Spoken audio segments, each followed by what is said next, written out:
Kita baca Yakobus bab 3 ayat 1 sampai dengan 11. Jadi di sini berbicara tentang lidah. Kita lihat mulai ayat 1. Fungsi dan peranan lidah yang sungguh luar biasa itu dibandingkan dengan seorang guru. Janganlah banyak orang di antara kamu mau menjadi guru. Apakah jadi guru tidak baik? Menjadi guru sangat baik. Tetapi guru yang dimaksud ialah seorang yang bijaksana, seorang yang memiliki kaya dengan pengetahuan. Kalau tidak memiliki pengetahuan atau pengetahuannya cuma cukup makan, maka nanti dia akan menggurui. Guru ialah mendidik, mengajar. Mengguru ini pedang bermata dua.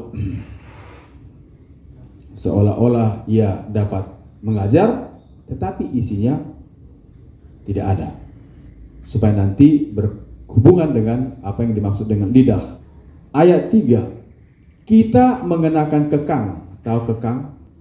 Tali kekang. Jadi kalau kita lihat kuda naik pedati, itu kan ada tali sampai ke matanya itu ya, dan sampai ke mulutnya. Nah, kalau tali kiri ditarik ke kiri, dia jalan ke kiri.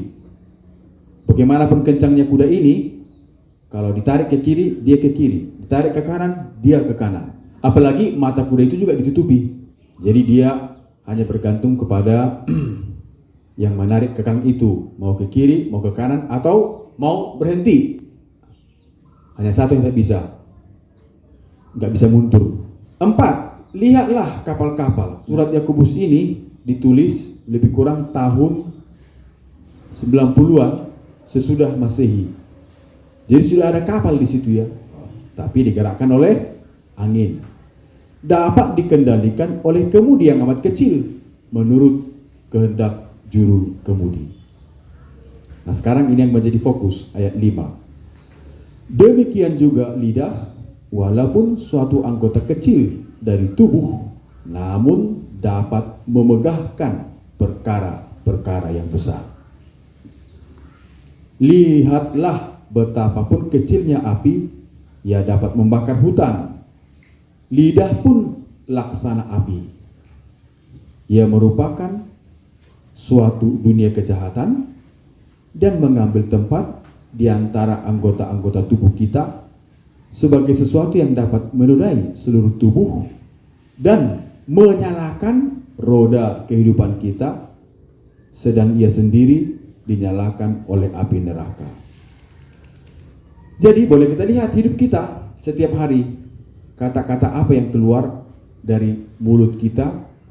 Apakah kata-kata yang bernas, kata-kata yang baik, kata-kata yang meneguhkan, atau sebaliknya, kata-kata yang tidak baik, kata-kata yang kasar, kata-kata penghinaan, kata-kata yang menyakitkan, kata-kata yang menyindir. Satu kata yang diucapkan oleh mulut yang buruk keluar dari mulut kita memburukkan semua tubuh kita. Dalam tubuh ini juga sudah termasuk pribadi kita, roh kita.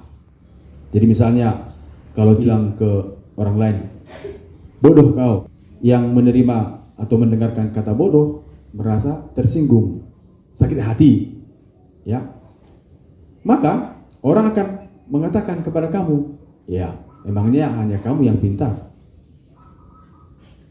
emangnya hanya kamu yang paling pintar di dunia ini. Semua orang belajar, semua orang menuju pintar. 7. Semua jenis binatang liar, burung-burung, serta binatang-binatang menjalar dan binatang-binatang laut dapat dijinakkan dan telah dijinakkan oleh sifat manusia. Ular pun dapat dijinakkan ya, oleh siapa itu? Panji. Harimau pun bisa dijinakkan. Ada juga yang bisa berhasil menjinakkan harimau, tapi setengah mati dia ya, sampai dia pun katanya kecelakaan karena jatuh ditimpa oleh harimau itu. 8. Ini yang menjadi persoalan. Tetapi tidak seorang pun yang berkuasa menjinakkan lidah. Ia adalah sesuatu yang buas, yang tak terkuasai, dan penuh racun mematikan. Kata apa yang pertama sekali keluar dari mulut kita? Siapa yang belum mengucapkan halo atau selamat pagi atau apa kabar? Jadi dari sini saya sudah bisa dapat melihat gambaran kalian itu memang orang yang malas memberi berkat, ya kan? Enggan memberikan berkat. Kenapa enggan memberikan berkat? Karena Anda sendiri merasa belum memiliki berkat. Jadi selalu merasa kurang. Ngapain disapa itu? Tapi saya sudah pernah mengatakan, kita lahir bukan untuk diri kita, tetapi untuk orang lain. Smile and the world smile with you, ya kan? Tertawalah, maka dunia akan tertawa bersama engkau. Ada 3 S. Senyum, sapa, salam. Senyum, cis. Sapa, halo, apa kabar? How are you today? What are you doing? Baru salam. Karena corona ya, salam corona lah, ya kan? Atau gini, pokoknya ada salam. Penting itu ya. Jangan pernah jumpa dengan orang tanpa kontak. Entah orang tak kenal sekalipun, kau harus tebarkan senyum. Di jalan misalnya, pagi pak, izin pak, permisi pak, ya kan? Kalau kau bawa sepeda motor, klakson jangan panjang, dengel, hanya sekali, tip. Dia lihat kita senyum, wah indah sekali itu ya. Kalau dia senyum atau kita senyum duluan dan dia membalas senyum kita, indah sekali. Kalau tidak balas, tidak apa-apa. Dia mungkin terkesima melihat senyum, aduh senyumnya, dia pun lupa senyum gitu kan. Saya masih melihat banyak orang kalau jumpa tidak salam, diam aja lewat gitu kan. Jadi jangan mengira kalau kau sibuk sendiri kau akan bahagia. No, kebahagiaanmu akan ditentukan oleh banyak orang. Sekurang-kurangnya setiap kita berdoa tiap pagi, kita mendoakan banyak orang. Jikalau engkau berhasil, itu bukan karena usahamu sendiri, tapi juga dukungan dengan doa dari orang-orang yang mungkin tidak pernah kita minta doa dari dia. Dalam tradisi Katolik ada namanya satu suster kontemplatif, biara-biara suster kontemplatif, dan biara-biara laki-laki juga. Mereka terus di dalam biara. Pekerjaannya mendoakan dunia. Mereka di dalam biara, tidak kerja di luar.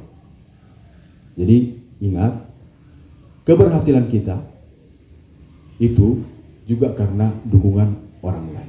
Jangan pernah menjadi orang yang tinggi hati, menjadi orang yang sombong. 9, dengan lidah. Nah, tapi sebaliknya, kalau kita bisa mengendalikan lidah, kita dapat memuji Tuhan Bapa kita.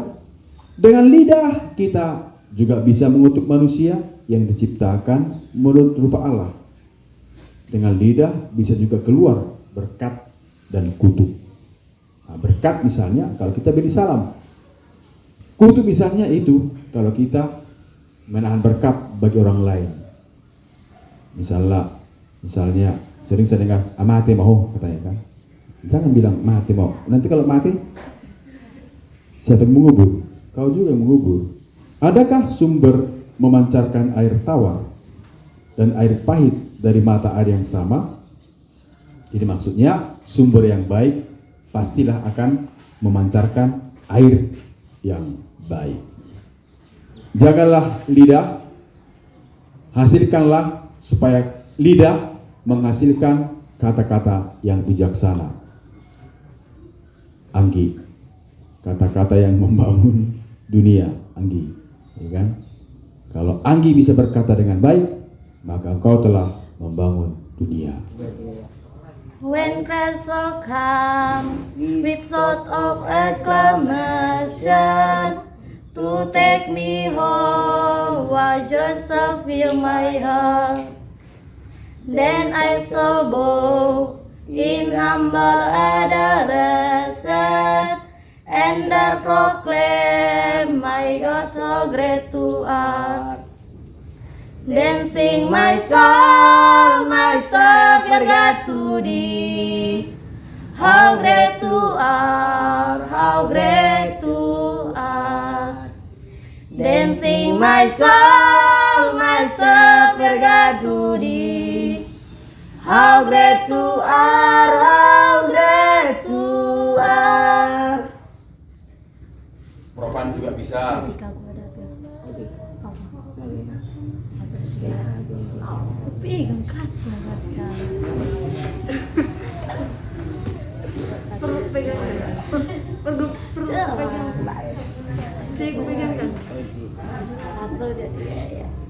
Ketika ku hadapi kehidupan ini, jalan mana yang harus ku pilih? Ku tahu ku tak mampu, ku tahu ku tak sanggup. Hanya Kau Tuhan tepat jawabanku. Aku pun tahu ku tak pernah sendirian, sebab Engkau Allah yang menggendongku.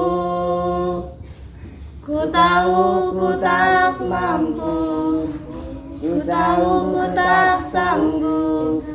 Hanya Kau Tuhan tepat jawabanku. Janji-Mu seperti fajar pagi hari yang tiada